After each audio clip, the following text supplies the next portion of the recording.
Welcome. I'm Sarah D, and this is... I'm Dr. D. Yes, and we haven't been together here for a long time. That's because we're going to think like theorists. That's what we're going to do today. We're going to think like a theorist, and if you recall from your, 8th grade science, a theory is not proven. And a theory... Can't prove theories. No, and it comes after a hypothesis, and a hypothesis comes after an observation. So we observe, then this is what it is, and then we act. So we do that in life. We always are thinking like theorists to a degree. We observe something in life, we identify what it is, and then we act on it. And when we observe, we have 3 choices. We can ignore it. I'm good at that. It's my favorite. There are so many. Well, we have so many things to ignore. We have to ignore things. And there's too Absolutely. many things. Too many things. And when we don't, it's like, oh, it's too crazy. We can ignore it. We can become a part of the problem. problem. I like doing that too. That's that's my second favorite thing to do. And the third thing we can do is we can become a part of the solution. That really sucks. That's hard. And yet, and the reason it's hard is because when we do become a part of the solution creates, like as a wise person said, there are no solutions, there are only trade-offs. The solution creates up another problem. Always. Do you notice that? Yeah, solutions create problems. So in the next 20 minutes, we are going to learn from Dr. D about the trade-offs inherent with the debt ceiling, their costs, their benefits. Welcome. Hi. Teach me. Oh, well, first thing we got to do is we got to know something about like American government. Just fundamentally. Right? So there's 3 branches of government. What are they? Okay, man. We didn't. Okay. We have the judiciary. Yes, that's right. The judiciary. Supreme Court's the head of that. Mm-hmm. And we have the president, and that's the... Executive. Beautiful, Then we have the Congress. The legislature. The legislature, which is the HSC, the House of Representatives. Yeah. And the Senate. And the Senate, yeah. Yes, Senate. Okay. Yeah. So the 3 pieces of government do 3 different things. And we have to know that. We have to pay attention to that. We have to understand that. Before we say anything about the government, we have to know which part of the government is allowed to do what thing. Because the debt ceiling is about the government. It's about the government, and we have to know who does what in the government. So everybody thinks the president's in charge of everything. And that's just wrong. Isn't that a good... I'm so glad. Yeah, and that's just wrong, right? That's just wrong. The president's job is to be the chief executive officer of the company that we call the United States. Okay. And therefore, the president guarantees that the will of the people is enacted and carried out. The president guarantees that the will of the people is enacted. That's his job. He may or may not do a good job at it, but that's his job. That's an impossible job. I got it. I love it. And so now the question is, well, where does the will of the people come from? The will of the people comes from our votes. Yeah, so it comes from our votes, but not our vote for president. That's not the will of the people. The will of the people... from the Congress. Yeah, that's right. We elect 435 people into Congress from each of the little itty-bitty congressional districts all around the United States. Mm-hmm. And then we elect 50 people into the Senate, 2 from each state.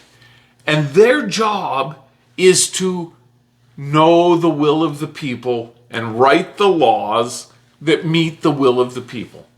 Well, they have those balls they look into. They got the ball. They were elected by small groups of people to know what that small group of people... Again, that's also an impossible job. But it's not a great job. I'm not saying that it's easy. Yeah. But that's their job. Any solution is going to be difficult. Yeah. And all taxation and spending and laws in general have to originate in the legislative branch. All of it does. The president has nothing to do with originating any of that. It's not his job.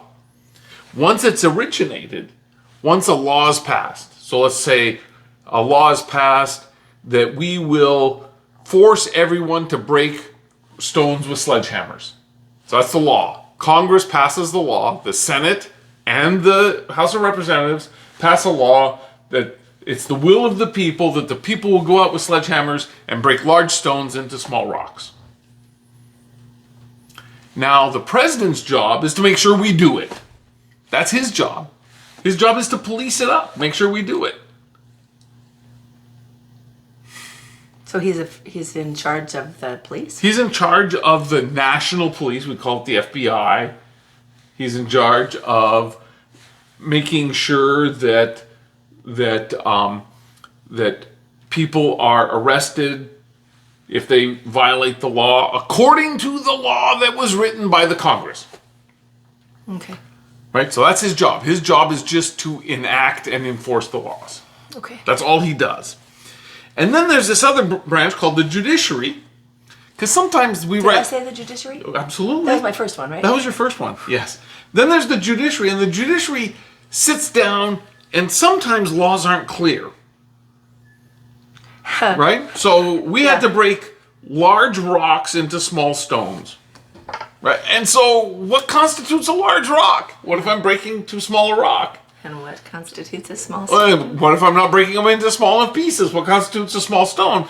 And so the judges judge whether we are... Following. When the president, when the executive decides that we're not following the law and brings us and says, you're not following the law, you're a bad person, then we go to court. And court resolves those issues. Okay. Okay? Second thing the courts do, the judiciary does. There's a fundamental law of the land that we call the Constitution. That's the fundamental law of the land. And it doesn't matter what the will of the people is, it can't violate the Constitution. So the judiciary determines whether or not a law passed by the Congress, enforced by the president, violates the Constitution of the United States of America. That's the fundamental structure of our government. So that's the way it's broken into three branches. So the president can't write laws. The judiciary can't enforce laws. They can just judge on them. The legislative branch can't enforce laws. They can just make them. If the laws are bad, then the judges tell the judiciary the laws are bad and they have to stop enforcing them. Right? So that's just kind of this. Okay, but that has nothing to do with the debt ceiling. Oh, it has everything to do with the debt ceiling, because guess what the debt ceiling is? Well, but you didn't even talk about the Federal Reserve. Doesn't that have something Nope. to do with the Federal Reserve has nothing to do with it. Really? Yeah, absolutely nothing to do with the debt ceiling. I thought that's what we've been talking So about. what's the debt ceiling? I don't know. It's a law passed by Congress telling the president that the president, in his or her job of enforcing the laws passed by the Congress, can't borrow more money than a certain amount. That's Is it a percentage of gross? no, it's just product? a number right now. Can't borrow more than $10. End of story. If we're in debt more than $10, we gotta stop. We can't. That's not the real number, though. No, it's not the real number. Okay, so I thought it was a percentage of gross. No, it's not. It's just a number. A number made up by Congress that they claim is the will of the people. Okay. Okay, so that's what the debt ceiling is. The debt ceiling is the government cannot borrow, the Treasury cannot borrow money to pay bills once it's borrowed a certain amount of money. And we're like there. We're getting close. The claims are that somewhere in June we'll hit it. Has this happened before? It happens frequently. We don't ever, as a general rule, we don't step over the edge of it.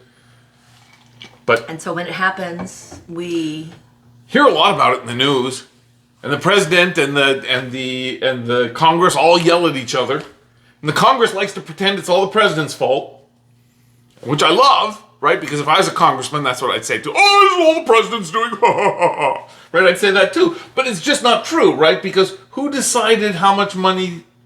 Who decided where we were going to spend money, and who approved it? the Congress. The Congress. The Congress says, we're going to spend this money, and they direct the president to spend the money.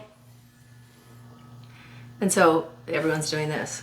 And so they direct the president to spend money. Who decides how much money we're going to take in? Everybody. How much money we're going to take in? That's Congress, taxes. The Congress. Congress. So the Congress determines how much income the government is going to have, and the Congress determines how much spending it's going to have. And they vote on it. Every single one of them do. And they approve it. And once they've approved it, they've got this thing called the debt ceiling that says, well, I know we said we would spend this money, and I know, but we're not going to let you. It's like a small child who decides they're not going to let anybody play with their ball and wonder why the game doesn't work well. So the debt ceiling crisis is all the Congress's fault. Every piece of it. They write the tax bill, how much taxes we can collect, so they write that. They write the spending bill and appropriate it like they do twice on the spending. They go, here's what we're going to spend money on. Ha ha ha. Oh, we really mean it. So they do it twice. And twice they say we're going to spend money. They write the money that they're going to spend. And then what's the president's job? Once I've passed those laws, what's the president's job? To enact those laws. To enact those laws. So the president's job is to spend the money that the Congress told him to spend. That's his job. That's why he's president. So are you the only one in the world who knows? No, everybody knows this except the American people, it seems. But the news people don't know it either. Well, the news people, I'm assuming the news people know it, but they know that finger pointing and gets good clicks. get good clicks. That's my assumption, right? They're in it. They're in it for the clicks. Also, so The Congress is in it for not taking responsibility for their own personal actions. well, they want to get voted in again. Yes, right. And so They don't want it to be observed that they are the problem. right. So here's the real. And the people don't want to be as, aware that they are the problem because they're electing them. I don't know. So what happens if I pass a law that's unconstitutional? Well, you can't do that. Well, Congress does it. And they've been told often, nope, that law's unconstitutional. Who tells them it's unconstitutional? The judiciary. The judiciary. But somebody has to be hurt first. Somebody has to be hurt first. Before we can go to court, somebody has to have standing, has to have been hurt. Right? There's no going to court until somebody's been hurt, aggrieved or wronged. Right? So that has to happen. Right. So the Congress says, spend this money. And Congress says, take in this amount of money. There's a difference. We call it a deficit. And the deficits over years add up to become a debt level. And then the Congress says, you can't borrow more money than we say you can borrow. So eventually, if we have deficits every year, eventually the debt goes up and up and up and up and up and up and up and up and up and up and up, gets closer and closer to the ceiling. So how do we fix this problem? What's the only way to fix this problem? Raise taxes. So the Congress either raises taxes or Cut spending. cut spending. The Congress has to do that. But this is spending already already agreed upon. Yeah. You can't cut that spending. It's already been voted through. Right? They've already agreed upon it. You go, oh, they should cut spending. Can't. They already agreed upon it. They've already directed that money to be spent. They've already wrote that law and passed that law and said, I will give Dr. D $10. Okay, now when the Congress, when the debt ceiling is hit, they've written a law that says I'm getting $10. What happens when I don't get $10? Then you take them to court? I'm aggrieved. I am now aggrieved. They passed a law saying they're going to give me $10. They don't give me the $10. Now I'm aggrieved. So then you can take them to court, and then the judiciary says you got to give Dr. D $10. Provided, or the court would say we don't have to give Dr. D $10. The court could say that. It's entirely within their right to say that, right? So then they wouldn't have to. Then they were saying they were giving the Congress permission not to honor the constitutional. Now we have to get to that, right? So that's the one thing in the Constitution. Don't they have to full faith and credit clause of the Constitution, right? So you don't have to pay Dr. D $10 if you just wrote a law saying I'm going to pay Dr. D $10. But if you borrowed $10 from Dr. D, the full faith and credit clause of the Constitution says, what do I have to do? You have to pay them back. You have to pay him back. Otherwise, it's illegal seizure. You stole money from me if you don't pay me back, right? It's a tax that you didn't pass as a tax. So you have to pay back your debts. You have to pay back your debts. But if I hit the debt ceiling, where do I get the money to pay back my debts? You sell bonds? You can't sell bonds because you hit the debt ceiling, and now the Treasury is not allowed to sell bonds. Oh, then now we get to them, the Oh. Federal Reserve. Well, the Federal Reserve may or may not own enough bonds. No, the Federal Reserve isn't in this game at all. The Treasury is in this game, and the Congress is in this game, and every person who has a pension is in this game. Okay, so Because the pension is holding on to those bonds. And if the federal government isn't paying on those bonds, it defaults on them. That means they go to zero value because the government's not paying its debt. Just like if you stop paying your mortgage, what but happens? the government can't stop paying its debt Oh. according to the Constitution. Yeah, there's the problem, right? Now we're in a rub, right? So Congress passed a law called the debt ceiling that's unconstitutional if it ever goes into effect. Who passed that law? Congress did? Congress passed the debt ceiling law. So the debt ceiling law is unconstitutional. Only if we hit it and you don't pay back your bonds, your debt. Only if the government doesn't pay back its debt. So, technically, oh, I love this. Technically, what would have to happen is that the federal government would stop paying everybody, the military, Well, a lot retirees. A lot of people call it the military complex. You should just get rid of it. They and just want you to can't pay your Social Security, you can't pay Medicare, you can't pay Medicaid, you can't pay for any salaries or any of that kind of stuff. So government, but it still has to pay its debt because that's constitutionally obligated. But here's the cool thing: the president can't do that. The president can't pick and choose which bills to pay. That's also a constitutional requirement. So they can't just pay the debt. They have to pay anything that the Congress says the president doesn't get to pay off a menu. So the president can't stop paying for all the things that the Congress said we should pay for, all the things that the government's supposed to do, and only pay the debt off. They can't do that either. It's not a choice. Now, the Congress could pass a law saying, we won't pay for anything except the debt. Then the president can follow that law. But the Congress has to tell the president what they can't pay in order to keep paying the debt. If they don't pay the debt, then all of the American citizens that have Social Security claims, that have pension plans, that have insurance claims of any sort, where those companies are holding some of their holdings in government bonds, a lot of them are. All of those people have the right, they're now aggrieved, and they have the right to sue the Congress to pay them what is owed. Chances are the Congress would lose this. The debt ceiling's stupid. But we've had it forever. No, it came in, I think in the 90s is the first time we had a debt ceiling. I can't remember what the first debt ceiling. Anyway, that's weird. Okay. Why did they pass it? Because it makes me, the people, happy. It sounds like they're doing something about uncontrolled government spending, and they aren't. To do something about uncontrolled government spending, you have to do what? You have to control government spending. You have to control government spending. And there isn't a congressman in the universe that wants to cut, right? So let's think about this. How would I control spending? I gotta cut government programs. Things that the government spends money on. Okay, and and both parties, by the way.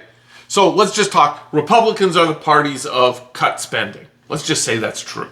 Okay. It's not true, but let's say it's true, because that's what we like to believe. Okay. Okay, so we said it's true. So what spending does the Republicans in Congress favor cutting? Do they favor cutting Social Security? Dean, Just say no. No. Do they favor cutting No. Medicare? No. Do they favor cutting defense? No. Do they favor, and they can't favor cutting payment on bonds because that's required by the, okay. So the only thing that they can stop paying on is like they could close the State Department, they could get rid of all Border Patrol, they could get rid of the FBI and the IRS, and they could stop paying poor people and Medicaid. That's about 15 to 25% of total government spending. There isn't enough for them to cut. But when we did this conversation, when I said I wanted to talk about this, you were talking about how people will say, or just that if the rich people, all the wealthy people, if we took Oh, that's the everybody's other. money- Right now we can talk. Let's talk about the. And we're at 20 minutes now, so we're going over. We're going over minutes. So here's the deal. So the Republicans want to cut spending, but they don't want to cut. There's 75% of the spending that they don't want to touch at all. So there isn't enough spending left for them to cut to meet their requirements. They can't do it. What I'm saying is they can't do it. Because why? Because they lie to us and we like the lie.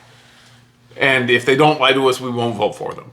Because We ignore the truth because it makes us happy. it makes us happy. That's the only thing I can think of. So now we move over to the Democrats. Because then we can blame others. Yeah, And we can don't blame change others. It's not our fault. Right. Now we can move over to the Democrats. The Democrats aren't about cutting spending. They're about doing what?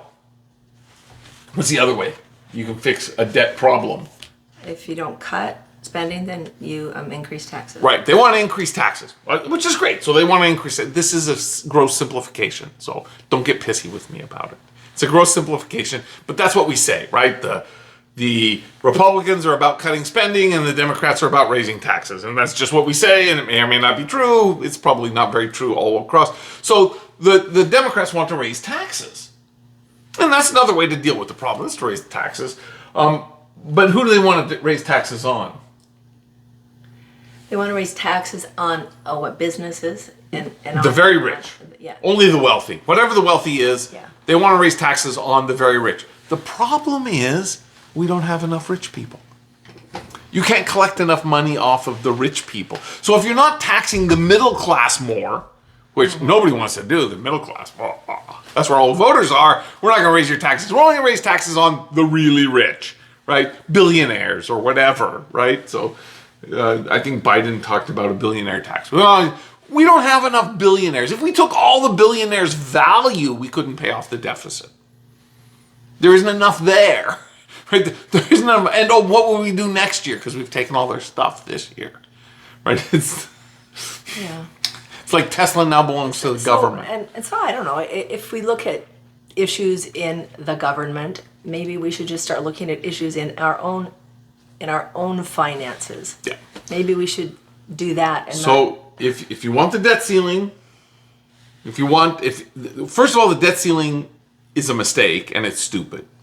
If you want Congress to cut spending, what you need to do is you need to cut spending where the spending is. That is, I want to take a lower Social Security check in the future.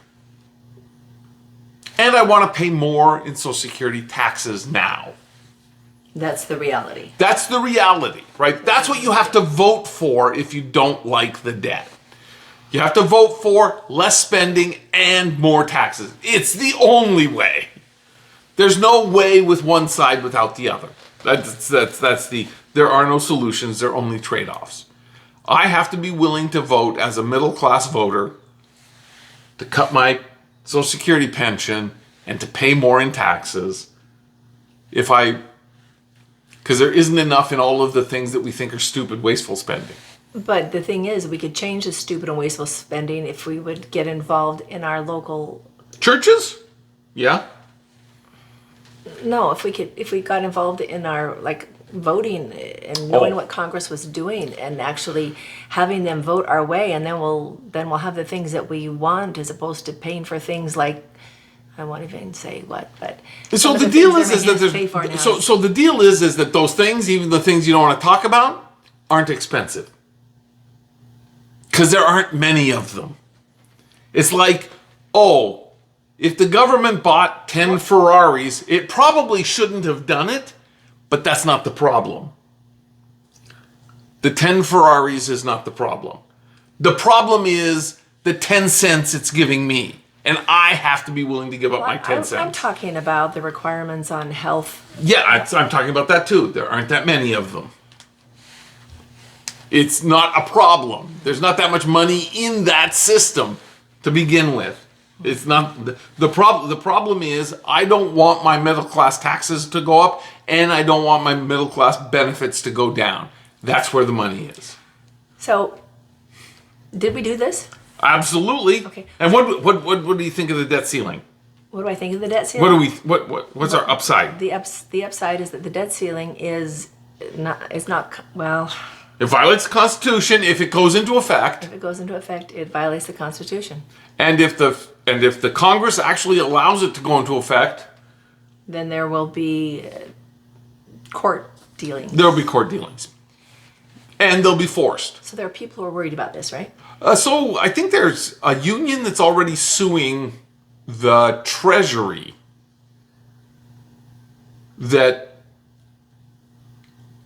there's a union already suing the Treasury. The Treasury is not the judiciary. The Treasury is... No, the Treasury is the people who are going to write the checks.